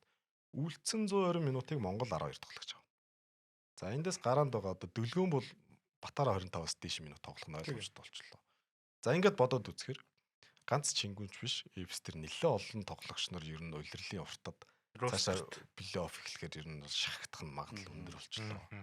Миний хувьд Чингүнд харамсаж байна. Харин тий. Би ч гэсэн харамсаж байна юм бол. Гэхдээ энэ цаг хугацааны дарааллын хувьд бол өөрөө юу болчиход байгаа юм да. Цаг хугацааны дараалал дээрээс нь холбооны шийдвэртэй энэтхэг тоглогч ингээд Аз импорт тоглож гэдэг тэнгүүд эн чинь өөрөө Чингүнийг ингээд шийдвэр болгон ингээд авсан тамирчин болгон дээр ингээд нэг алхам ингээд яаж хэрэгтэй. Тэгээд зэвэрчгүй л гэж яаж энэ тэр сайхан тоглогч. Шүтээс Шаркас гарч ирсэн залуухан тоглогч шүү дээ. Одоо 25 тань 24 тань тий. Магадгүй өөр багт одоо яг юу гэдгийг жоохон 4-5 номерын байрал дутуугаа баг дээр очих юм бол Чингүн хамаагүй илүү нэг тоглоно өөрийнхөө тоглолтыг гаргана. Буцаа бодолтой. Бродерстой буцаа байж лээ. Хэрэгтэй тий. Юу хэрэгтэй цаашаа төрс. Бродерсын тоглолтыг ярина үстэй гэхдээ. Одоо энэ дээр юу ажиглагдаад байна гэхээр бид нар мэдэн штэ. За агентийн асуудалтай энэ биш гэдэг юм уу. Европын бүх одоо сагсан бөмбөг биш заяа. Хөл бөмбөгийн багууд дээр ч юм агентийн асуудлууд ирдэг. Агент юу хийх юм? За манай тамирчинд минутын ирэх байна уу? Манай тамирчин гарааны ирэх авах юм уу? Тамирчин юу хүсэж байгааг л тэнд очиж дийл хийх гэдэг штэ. Цалингаас гадна. За би бол хувьдаа ингэж боддтой. 30 гарч байгаа 34 5-тай тамирчин ч юм уу те. Цалин мөнгө гайгүй бол тийш очиж болж ин карьераа дуусгаж яхад одоо бүхэл бизнес инч бизнес шүү дээ. За эсвэл цалин мөнгө ингээд залуу үедээ хангалттай авсан тоглогч бол нэг авраг авах ч юм уу те. Ийм болж. Тэрийг хэн төлөвлөх гээд байгаа? Агент төлөвлөд байгаа. Манайс ч нөгөө агентийн зах зээл нь одоохондоо тийм тодорхой биш байгаа дээ шүү дээ. Тэгэхээр агентаар дамжсны ач холбогдол ганц цалин мөнгө биш яг энэ тамирчны минут ч юм уу янз бүрийн асуудлууд байж магадгүй. Тийм. Тэгэхээр ер нь бол төслөөд л бас л ер нь бол Чингүнийг тоглоосоо л гэж хүсэж байна л да. Талбай дээр харахыг хүсэж байна. Тэгээд яг түр үсгээр хэлдэг чиг зэвэрч хүйдээ. Тийм байна. Гэтэ бусад багууд дээр ч гэсэн тийм тоглогч нар их ажиглагдж илээ. Зузаан бүрэлдэхүүнтэй болцсон багууд дээр Наз импорт авцраа 3 авцарсан байхад сэлгийн сууж байгаа зарим нэгэн тоглогч нарыг бол тоглоод явж байгаас гэсэн тоглогч нар зөндөө харагдаж байна шүү. Хэлэх гээд рүүки тоглогч нарт бас их орон зай дутуу байна. Бас л харуулмаар талбай дээр гармаар байхад үнэхээр багуудын ростер зузаан байгаад байна л та. Харин эсрэгээр өчтөр анзаархад бол Эрдэнэ Баянаар царин нэм зөвхтэй хараа. Өөр минутыг тоглууллаа шүү. Тэрнээс их баярлсан. Нэм зөвхт чинь бэлэн хөөхт гэж яриа. Харин бэлэн гэдэг нь оюутны университет биш ээ. Оюутны Азийн хонд очоод итүгнээсээ очоод тоглолцсон. Ер нь бол бэлэн гэдэг. Одоо инх хамар өсгөрийг шонхруудад байгаа өсгөр. Өсгөр л тэнд дабл бүр асуудалгүй дундчлаад явчихлаа. За инхээр за энэ яриагаа өсгөр дээр дуусчих. Инхээр нөгөө нэг бүрэлдэхүүн зузаан багууд дээр байгаа энэ бас руки тоглогч нар өөрсдөө харуулах боломж ингээд зузаан баг дээр харуулах боломж ингээд хоёрын харьцуулгаар бас ингээд юу байгааз боломж байгаа. Энэ ч гэсэн тэгдэг л үстэй. Нөгөө амар лаг аваргуудад орсон рукинер харагдахгүй байхад тэр доор муу байгаа багуудад идэг рукинууд сайн тоглол явж байдаг ш. Тэгээд руки дээр багийн амжилт харахгүй гэдэг юм чинь тэр л байгаа. Иргэд майнерс руу ороход сая талбай дээр ер нь бол гарах ёстой байсан. Бидний хүлээжсэн нэг тоглогч гараагүй. Гэсэн чинь гэрээний асуудалтай учраас өмнөх баг нь чөлөөлөөгүй гэдэг. Одоо шуум мэдээлэл гарч эхэлсэн. Тэгээ майнерсын дасгалжуулагч баяр цогт ч гэсэн энэ талаар бас хэд хэдэн юунуудад мэдээ өгсөн байлаа. Яриа өгсөн байлаа. Хэвлийн баг урал дээр шууд хэлсэн шүү дээ. Тоглолтын дараа хэвлийн баг урал дээр мэдэгдсэн. За тэгээд ер нь бол харахыг хүсэж исэн фэнүүдийн ч гэсэндээ харахыг хүсэж исэн хүн бол тоглогийн санжир. Тэгтээ талбайд гараагүй. За тэрийг дуусангууд ямар учраас гараагүй гэдэг шалтгааныг баяр цагт тасгалжуулж шууд гараад хэвлийн пресс конференц дээр мэдэгдсэн. За өмнөх багтаага гэрээний асуудлаа чөлөөлөх бичиг өгөөгүй. За мөнгөний асуудал бүр ярьсан гэд хэд мэдээллүүдийг За ийм л асуудлууд ирж илээ. Налах бизон багтаа бол гэрээтэй байсныг хүн болгон мэдж байгаа. За налах бизон багийн хувьд бол хөгжлийн лиг рүү унтсан. За сүүлийн 2 жил санчир цалингаа дутуу авсан гэдэг асуудал яригдаад байгаа. Цалингаа өгөхгүй байна гэдэг чинь гэрээ туслах үндэслэл мөн байхгүй юу? Хэрвээ тэр цалингаа өгөхгүй байгаа нь үнэн бол баяр зүг тасгалжуулагч шууд хэвлэлийн байгуур хийгээд зарлал шууд ярьж ийн гэдэг чинь цалингаа өгөөгүй бол байг нь үнэн бол тараад байгаа. Одоо нөгөө талд налах бицэн баг мэдээлэл хийх байх тэрийг хараа. Цалингаа өгөөгүй бол ямар ч эрх зүйдэр бол тэр гэрээ туслах үндэслэл мөн цалин буюу гэрээний үндсэн гол дөрвөн нөхцөлийн нэг нь хөлс шүү дээ тий. Тэгээд дээрэс нь одоо Miners багаас мөнгө нэгсэн 100 сая төгрөг өгд одоо тэгвэл чөлөөлөх бичгийг өгнө гэсэн одоо гэрээ чөлөөлөх дүү юм. Яг аргумент нь юм шүү дээ. Үнэхээр цалингаа өгөөд ч юм уу явж исэн бол тэр тамирчныг зарах асуудал яваад байна шүү дээ. Манай үндсэн дээдлийг дээр заяа 2 3 төрлийн юм яваад байна. Сагсан бөмбөгийн NBA-гээс авж байгаа юмнууд байна. Европын хөл бөмбөгөөс авж байгаа юмнууд байна. Хөл бөмбөгөө шууд тоглох зардаг. NBA бол зардаггүй. Солилцоо. Нөгөө цалин тэнцвүүлэх гэх маш олон юмнууд байж байгаа. Манайх болохоор шууд зарж болоод байна. Одоо бид нар сая ярьсантай сар бол эрдийн инх баясгалын энтриг бол өөр тоглогч өгөөгүй шүү дээ. Тэгэхээр тэнд чинь ийм кэш ч юм уу явчихж байгаа байхгүй тийм мөнгө юм уу өөр тохироо ч юм уу явчихж байгаа. Мөнгө л бахал та өөр юм явах. Санчрын асуудал дээр болохоор би бол зүгээр ингэж л ботсон юм. Угаасаа гэрээ туслах үндэслэл нь бий болцсон юм байна. Тэр тоглогчийн цалин өгөхгүй байгаа бол тэр чинь тэнд яах юм? Жилийн дуусахад хүлээх юм уу? Цалингүй байгалах юм уу? Гэрээ туслах үндэслэл болчиход байна. Гэхдээ нөгөө асуудал байхгүй. Одоо баяр Батцэнгэл ерөнхийлөгч өөрөө бас Амаржингийн подкастн дээр хэлсэн байсан. Бид нар шүүх байгууллага биш учраас шүүхөөр явдаг асуудал. Гэтэл шүүхөөр явахаар шүүхийн процесс чинь хөдөлмөрийн маргааш хамгийн багадаа 6 7 сар 8 сар үргэлжлэнэ. Энэ юу лиг тусчихна. Хэрхий охирох. Тоглогчлаа. Дараагийн зүгээр нэг ботсон юм. Энэ дээд лигийн багуу тамирчтай гэрээ хийж штэ. Доошо унвал энэ гэрээ туслах залтад оруулах хэрэгтэй байна. Тамирчин амьдралаа бодгол тээ. Зөв. Би бол тэгж л бодлоо. Доошо унах юм. За тэгээ доошо унсан налах бison баг нь сая хөгжлийн ихний тоглолтоо хийгээд ялбаа хожил байгуулсан байсан. Импорт тоглогч авчирсан байлаа. Бас шинэ импорт тоглогч нь 37 оноо авсан байлаа тэр тоглолтод. Тэгэхээр бас нөгөө хөгжлийн лигээс эргээ дээшээгээ дээд лиг рүү өрсөлдөх бас зорилго байгаа нь тоглолтоо одоо лерлиг импорт авчирсан харагдж байгаа болоо гэж бодчих. Ер нь бол налах бицэн тооцоолоогүй л уналт шүү дээ. Тим бүрэлдэхүүнтэй дээд лигт байсан баг тий. Тэгэл унаал. Тэгээ тооцоолоогүй гэхээс илүүтэйгээ баг хүлээн зөвшөөрсөн байсан юм шүү. Одоо тэр Батцэнгэл ерөнхийлөгчийн ярьж байгаагаар бол тоглогч нар нь тоглолтондоо ирээгүй тоглолтоо хайсан ийм асуудал энэ плен дээр гарсан энэ төр гээд улирлын сүүлийн тоглолтуудыг тэгсэн гэсэн юу гараад байгаа шүү дээ. Тэгээ тийм ч учраас энэ жилээс нөгөө шин дүрмийг оруулж ирсэн одоо хамгийн сүүл орсон баг нь шууд доошо хөгжлийн лиг рүү урандаг шин дүрмийг оруулж ирсэн. Энэ шалтгаан нь ерөөсөө байрал болгоны төлөө одоо багууд өрсөлдөөн гаргаасаа гэдэг ийм одоо хүсэлтэн дээр ийм шийдвэр гаргасан гэдгийг тайлбарлсан байсан. Тэгэхээр би бол тэгж л ойлгоод байгаа. Ер нь бол хайхгүй шүү дээ. Дээд лигийн баг тийм шүү дээ. Хөгжлийн лиг рүү унана гэж хайна гэдэг ойлголт байхгүй. Яг улирлын дундуур дасгалжуулагчаа солиол те Рели Россыг явуулаад уг нь тэр чи өөрчлөлт хийгээд тоглоод байсан юм. Хизээ хайцсан бэ гэхээр баг бол хаяаг бах. Плейний тоглолтын дээр зургуулхан нөлөө тоглолцсон явчихсан шүү дээ. Техник тоглолтын дээр. Тэгээ бүр 20 оноо илүү явж исэн тэг зургуулсан. Импортууд нь жааг. Сүүлийн яг хасагдахаа алдаад дээр нь моос нь ирсэн тэгээд бараагүй шүү дээ. Баг бол тэгэж уныг гэж бол тоглоогүй. Тийм байна. Тэгээд бид нар бол сонирхогч бид нар бол санчрыгаа дээдлэгтэй харчмаар л байна л да. Гэхдээ энэ хоёр багийн хоорондох тоглогчийн асуудал бас яг яаж өрнөхийг бол зү мэдэхгүй байна. Тэгэл одоо гарсан мэдээллийг хэдүүл угаасаа хуваалцсан. Тэгээ зүгээр яг метал шиг гоё тохиролцоод тоглогчоо хохирохгүйгээр шийдвэр гаргаасаа л гэж өсмөр. Ямар ч хоёр өөр аргумент болчихсон. Гэхдээ зааж одоо наа чи ийм аргумент. Баясаа метал 2 бол Баясаа метал гэн. Miners метал 2 бол Баясагийн асуудал дээр тохиролцож байна. Саруулын асуудал дээр Эвс метал 2 тохиролцож байна. Гэхдээ яагаад тохиролцож байгаа байж.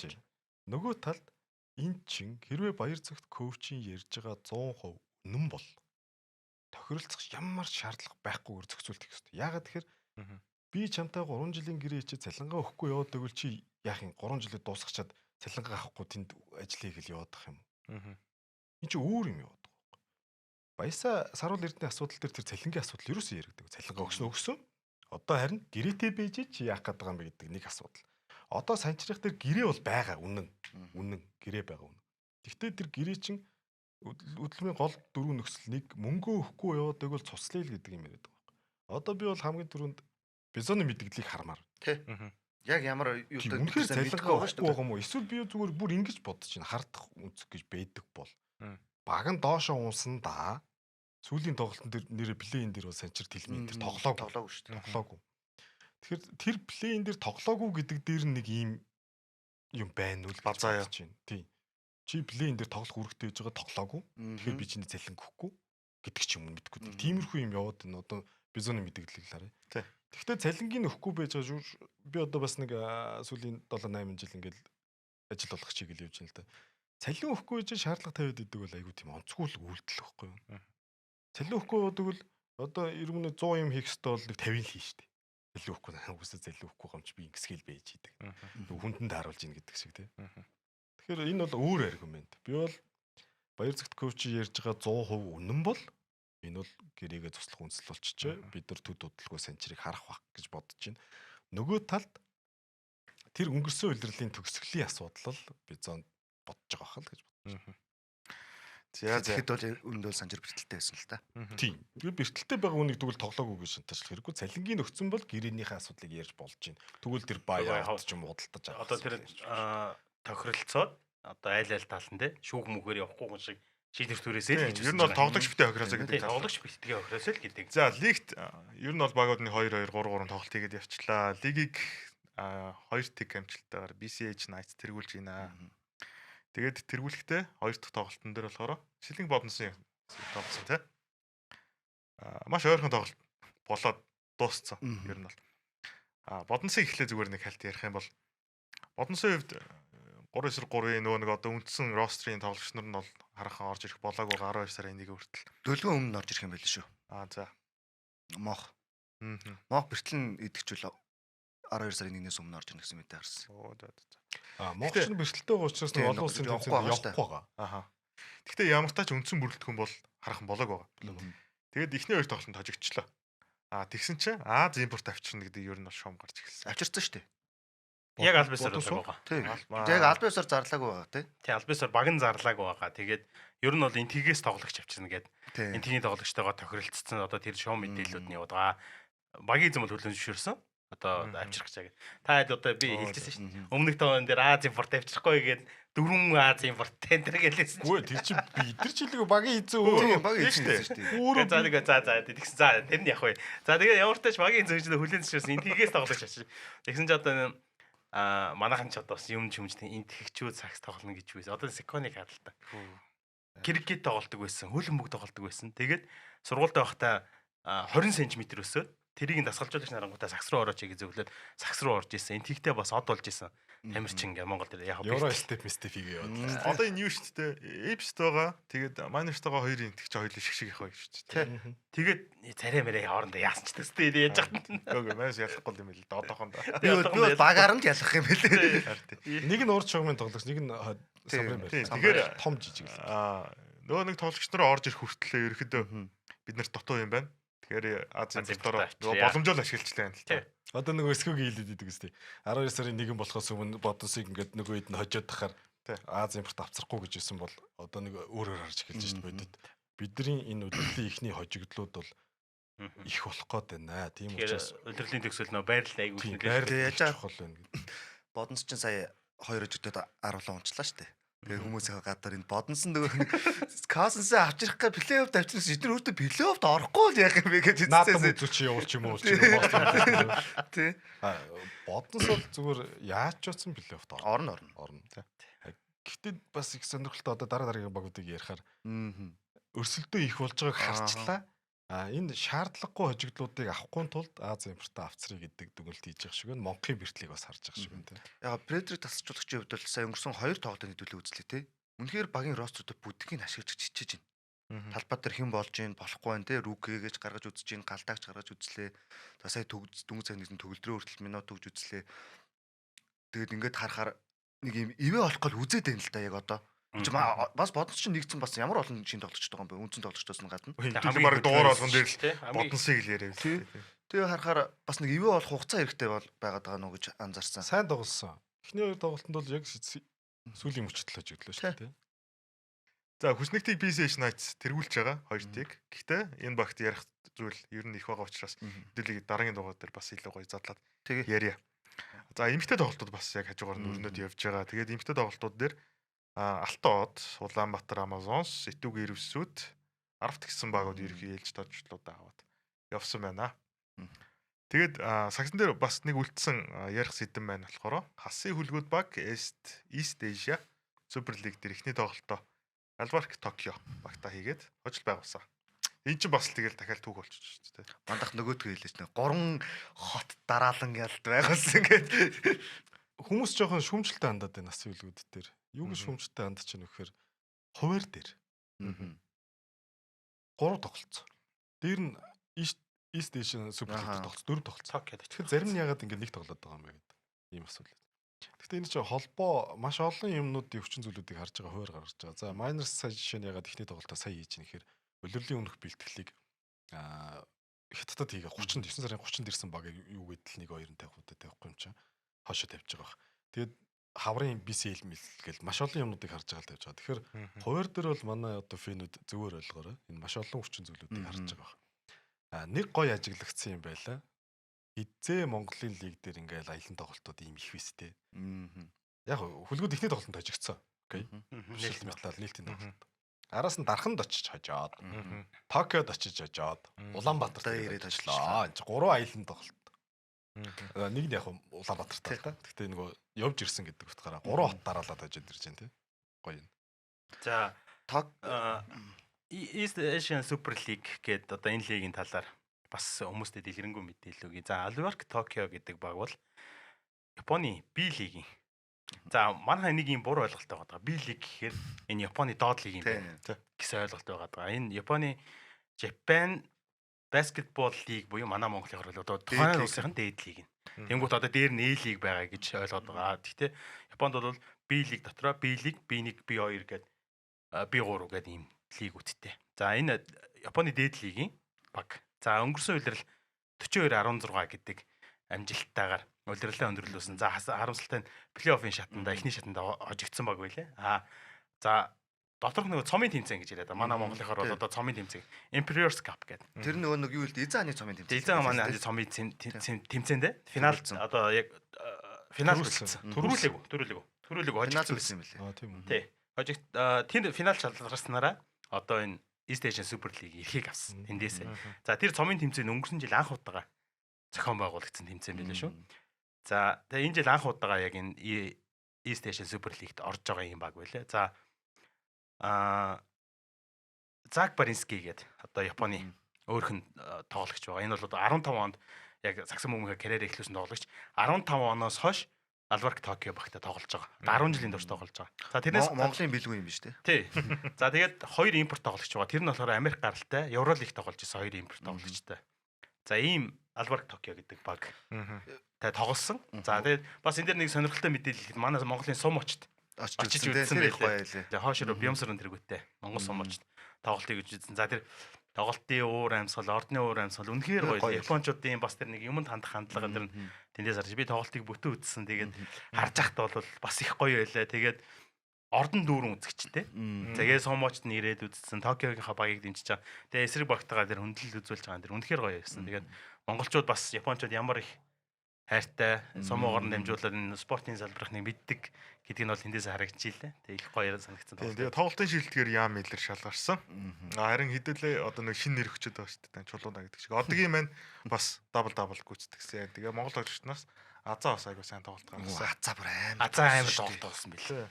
Азаа энэ олоос ч ер нь баг гарах байх гэж би хараад. Ер нь энэ одоо энэ ESL, BCL-ийн тоглолтод ер нь манай Азаа ер нь гадаад 16 он явж магадгүй шүү гэрээнд 16 он 85% давталгааны амт гүйцэтгэлтэй 4 ассист 4 блоктой.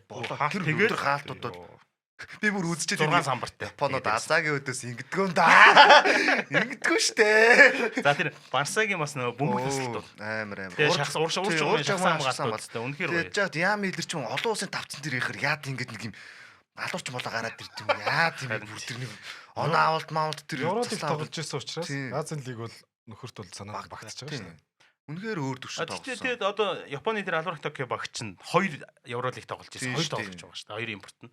Тэгээд тэр 2 тоглогчийн өдөөс хамгаалалт бол үнэхээр галзуу байлээ. Тэгээ манай одгийч гоё юм тий. Тийм, манай одгийч гоё байсан. Биндрээ их гоё хөгжиж байна. Биндрээд өгж байгаа минут ч гоё байна. Биндрээ бүр амар. Тэгээд бид хөлгүүдийг үлрэм нэрдээс хөдөлгөөн бараг хийсэнгөө гэж ярьжсэн бол одоо залуу тоглогч нь бид нар ярьсан төвшөө ахаад ороод ирж энэ олон улсын тэмцээнүүд тоглоод залуу тамирчид улам л илүү дараагийн төвшөнд хүрээд ингээд өөртөө ахаад ороод ирж байгаа. Эндний жишээ одоо Наза Биндрия гэдэг түшиг тэмүүлэн тий зөндөө олон тоглогчтой. Тоглолтын дараа Яам Миллер айгүй гоё юу ярьсан төгссөн тий. Хөөе энэ зүгээр шогломор хэлчихэ.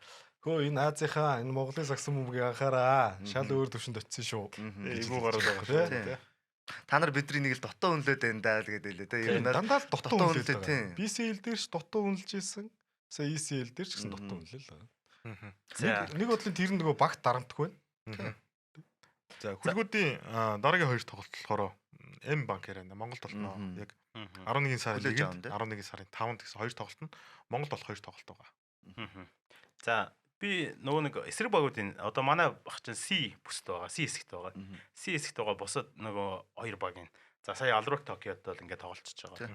За дараа нөгөө 2 баг нь бол New Taipei Kings өнгөрсөн жил одоо BCL дэшэд тоглож ирсэн баг. За гэхдээ бүрэлдэхүүний хувьд нэлээд өөрчлөлт орсон байна. New Taipei Kings багт. За өнгөрсөн жил тоглож ирсэн 2 импорт тоглогч энэ жил байхгүй. За өнгөрсөн жил ростерт нь багч ирсэн 2 импорт тоглогч энэ нэлрэл тоглож байгаа. Chandy Brown Jr гэдэг тоглогч нь байгаа. За дахиад нэг тоглогч нэсэн. Би тэр нэрийг санахгүй. За тэгээд дахиад Aston Dayo гэд бас нэг шинэ импорт тоглогч авчирсан. Бас нэг онцлог тоглогч нь юу гэхээр Европ гаралтай тамирчин иргэншил аваад ороод ирсэн нэг тамирчин байгаа. За тэр нь драфтаас авсан. 20 настай залуу тоглогч байгаа. Европ гаралтай. Тэгээд 50 улсын иргэн бүр 3 сартаа 50-нд ирж исэн. Тэгээд иргэншил өсөөд иргэн болцсон. За тэгээд East Asia-гийн бас нэг дөрөв нь болохоор ростерт нөгөө 2 импорт. Тэгээд Аз импортыг зөвшөөрнө. Тэгэхээр талбай дээр 3 импорт байж болно. Гэхдээ энэ Аз импортын дээрээ юу гэж оруулж байгаа гэхээр нөгөө иргэншил авсан тамирчин болон Аз импорт гэж үзэж байгаа юм байна. Тэгэхээр болж байгаа тийм. Болж байгаа. Тэгэхээр 3 одоо талбай дээр гадны 3 тоглогч л байна гэсэн. Тэгэхээр New Taipei Kings баг бол бас бүрэлдэхүүн нэлээд зузаараад ороод ирсэн байлээ. Аз бас ахаад нэг тустай импорт байлээ, ростерт нь багтцсан байлээ. За Солонгосын Changwon LG Sakers гэдэг баг бол за одоо бид нар бол тоглолтын сайн мэдхгүй одоо анх удаа таарсан Солонгосынхаа дээдлийг төрүүлсэн баг байлээ. За ийм юм багууд одоо манай багтаа нэг хэсэгт байгаа. Тэгэхээр ер нь бол саяны Албарк Токио бол одоо хэсгийн хамгийн сул байж болох өрсөлдөгч. Гэхдээ бид нар бол Японы лиг ямар төвшөнд байдгийг бол мэдээж сая тоглолтын үндсэн статик харж ахад бол тэр шидэлтийн хувь шидэл гүйцэтгсэн тоогоор бол үнэхээр ялчгүй нөө Японч шиддэг гэдэг нь тэр шидэлтийн техник бэлтгэлийн дээр өөр төвшөнд байдаг гэдэг нь эндээс бол харагдчихжээ. Манайх бол дундаас илүү давталгаануудыг амжилттай болгосон ийм статистик гарч илээ. Энэ тэмцээн дээр чинь нөгөө Ronda Hollis Jefferson ч байгаа шүү дээ. Тийм шүү дээ. Тэгээ магадгүй бид нар цаашлаа өсгөөсөө гарчвал өсгөөсөө гараад гарнаа. Тийм бол тэгээд магадгүй Ronda Hollis Jefferson чинь Монгол дээрээ тоглолч юм байна. Тэгвэл хөлгүүдийг хангалттай өсгөөсөө гарна гэж бодож байгаа. Бас New Taipei Kings нэ Jeremy Lin чинь дүүн зодог талцсан. Дүүн байгаа гэдэг. Дүүн байгаа.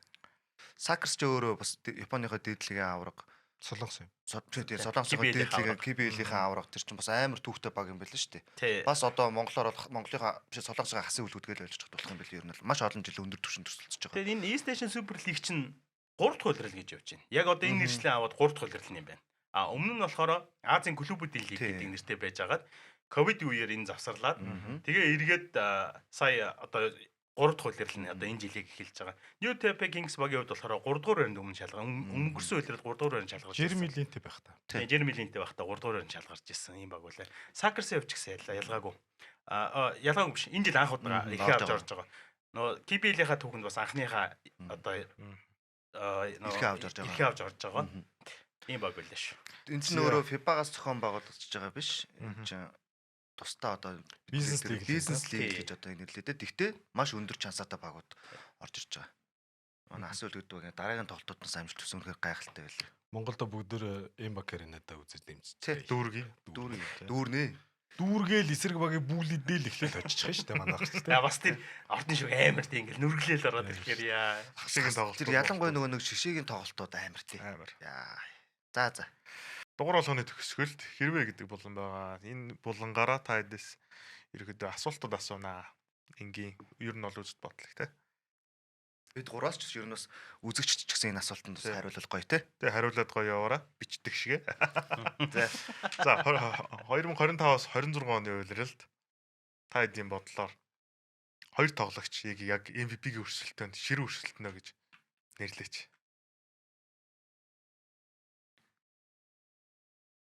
Шууд бодож байгаа ер нь бол хурдан хариулна. Монгол тоглогч үстэй те. Монгол тоглогч. За би хэлж үү. Тэг. За цогтоо маань авчихсан. Тоглоомч нэгт л ойлгомжтой цогтоо. За хоёр дахь дээр нь би хоёр үнийг нэрлэлчээ те. За. Би энэ байдлаараа явбал. За энэ байдлаар ч гэж одоо яах нь шээ те. Манай нэг 3-3 хийж нөгөө тоглолт цөөтөө орж ирэх учраас MVP өрсөлдөнд ирэх нь хэцүү бах те. Угаасаа эхний гураар гарлаа гэж бодоход те. Тэгэхээр нөгөө нэг тоглолтын тоо чанар ярихаар бас явах. Тэгэхээр тэднийг хэлж яхас чи. Тэгээд би Эпсэс дөлгөөнийг металлаас маргатыг гэж л оруулж ирээ та. Би тэгтээ өмнөх дугаар дээр металлыг 6-аар гарна гэлцтэй. Надад шууд дөрвөн хүн л бодог гэж чинь. За руки тамир чин хэрвээ MVP авч болох бол үгүйс болохгүй гэсэн дөрвөн баггүй хоёуланг нь авч болно. Би маргад дөлгөөн болор эрдэнэ эрдэнэ цогт энэ дөрвийг л өрсөлдөнд тарчин шууд. Би болор эрдэнэтэй санал нэг биш. Би бол болор эрдэнэ инх хязгалан гэж шууд хоёр багийн нэг тоглогчийг нэрлэж шоодоо. Тий. Ягаад тэгэхээр инх хязгалангийн хувьд одоо бас яг систем үндсэн дасгалжуулагч дээр очиод тоглож ийн. За болор эрдэнэ бол ямар төвшнө тэр бүгд л мэдчих. Тэгэхээр яг одоо эхний тоглолтоос ингээд дүгнэх юм бол өмнө эрдэнэт Майерс багийн нөлөөр хөлөөллийн нэлээд дээгүүр өндөрлөх магадaltaй гэж харж байгаа. Тэгэхээр нэг багийн хоёр тоглогч шууд юм бэ. Гэхдээ яг эхний нэг ганц хоёр тоглолтоор дүгнэх хэцүү юм уу угаасаа. Хэцүү. Багууд бас учраа болоод эхлээд энэ дэрийг гэхдээ улам сайжир шүү дээ. Тийм. Майнерс явж гэсэн улам сайжир. Дөлгөөнийг хартаа. Тэр багийн ростер амар зузаан тий. Энэтхээ гарах минут нь бага. Ер нь самбарын байрал дээр дөлгөө 30 орчим минут тоглож байна. Хангалттай тоглох юм байна. Цаашдаа ч гэсэн минут их өгөх юм байна энэ коуч бол. Асан залуу тамирчинд угаасаа минут их өгдөг тий. Улирлжингаа тоглуулдаг шүү дээ. Тэр дөлгөөний минут нь ч гоё байна. Багтаагаач гоё ойлголцож байна. Одоо баг 20-10 дундчилж байна тий. Эхний хоёр тоглолтын дээр. Тэр дөлгөн бол магадлал маш өндөр. Металлын хувьд маргад бас маш өндөр болчиход байна. Яг бүрэлдэхүүнийг хараад ингээд харах юм бол маргаж 20 шахуу оноо дундчлах юм байна. Гэтэ ер нь бол линкл юм байл л дээ. Эхний 3 байрч те. Тэгвэл баг болгонд 2 Монгол альфа байгаа те. Багадаа шүү. Тэгээ бодохоор эхний 3 байрал хараад стад хараад яхаар ер нь нэг 10 тоглолтын дараагаар л ер нь нэг зайн авт гэж орж ирэх бах та те. Хан өсгөх те. Ер нь бол чанга юм билээ. Одоо би жишээ нь ингэж бодож байгаа байхгүй юу? Би дөлгөөнийг бодож байна. Цогтойг бодож байна. Тэгээ Азааг бодож гэсэн чинь араас нь болк ороод ирж байгаа байхгүй. Тэнгүүт ер нь өрсөлдөөн чанга юм байна. Азаа бас байгаа. Тэгээ сая би харин тийм та гурын ярианаас харсан чинь өнгөрсөн жилийн MVP ер нь бол дуртагцсангүй. Энд чинь нэг жоохон юуны итгэл үнэмшлийн ба яац юм аа. Би энэ дэр чи юу ч хараагүй байгаа шүү дээ. Чи нэг л тоглож явлаа шүү дээ. Азааг. Бодохдоо юу гэж бодсон гэхээр энэ хасын үлгүүдийн тоглох лигүүд амар олон байна. Тий. Дээд лиг энэ BCL удахгүй эхлэе явна, ECL явна. Маш олон тоглолтуудад ороод ирэхээр Азагийн ачаал өндөр болохоор тоглолтын жоохон зарим нэгэн тоглолтууд оролцуулахгүй байх, минутыг ч тэр өндөр өгөхгүй байх. Тэгэхээр минут их байхгүй болоод ирэхээр стат нь унчхолоо гэж зүгээр бодсон шүү. Маш олон тоглолттой ч тийм чинь. Би бол 10 тоглолтын дараа л асуултанд хариулмаар байна да. Тийм ч одоо 3 тойрог юм шүү дээ. Тийм, тойрог болгоноор бид нар нөгөө MVP race гэл нөгөө статуудаа гаргаад явна л да. Би дараагийн дугаар дээр өөрөө саяны 5 хүн яг тавуулаад явах байхгүй. 10 тоглолтын дараа биш үү? Стат хараад хин ч ер нь бол ингээ хилчих болно л да. Зүгээр яг тэрнээс нь өмнө та хэдий ер нь бодлыг итгэл үнэмшлэрээ хариуллаа гэдэг цогтой гэдэг. Би бол одоо саяны Азааг оруулах юм бол яг нөгөө MVP өрсөлдөөний 5 л байна л да. За, энэхүү асуултанд үзэгч та бүхэн ч гэсэн бас хариулаарай. Гоё комент бичээрэй, сайхан гоё мэтгэлцээ те боловсрол спортын мэтгэлцээ. Тэгээд энэ дугаар маань ерөөхдөө ингээ өндөрлж байна. Тэгээд weekly базаа 7 хоног бүрийн мегамар гарагт 19 цагаас та бүхэнд хүрж байгаа. YouTube-ээр болохоор бас яг 6 цагаас яг шууд хүрээ явж байгаа шүү. Тэгэхээр та бүхэн бас бидэнтэй 7 хоног үргэлж хамт байгаараа. Эх 7 хоногийн шинэхэн дугаараар уулзлаа. Баяртай үзэгчтэй. Баяртай. Peace.